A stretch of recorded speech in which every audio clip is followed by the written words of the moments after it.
To understand why multiplying two negative numbers results in a positive, we first need to rethink what multiplication actually does on a number line. When we multiply a number by a positive value, we are essentially scaling its distance from zero. However, a negative sign acts as a directional command.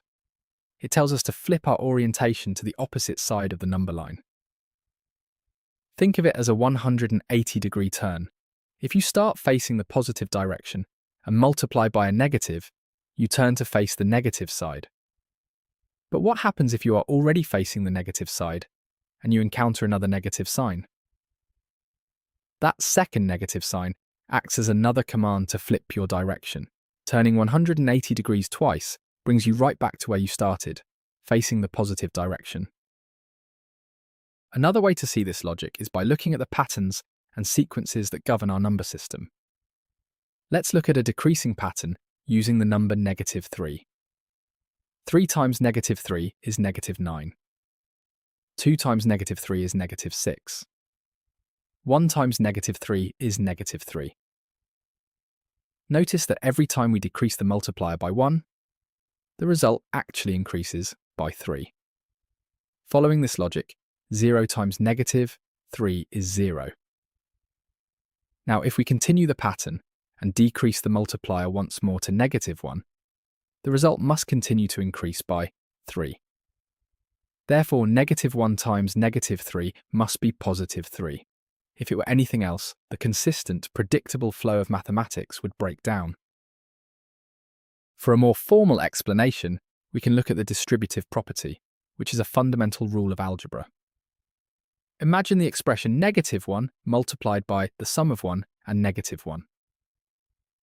We know that 1 plus -1 is 0, and anything multiplied by 0 is 0.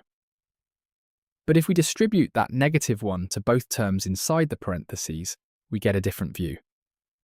First, -1 times +1 gives us -1. To keep the final answer at 0, the second part of our distribution, -1 times -1, must result in a value that cancels out the first -1. The only number that cancels out -1 to reach 0 is +1. This logical necessity proves that for the rules of arithmetic to remain consistent, the product of two negatives must be positive. Finally, let's use a real-world analogy involving a video of a person walking.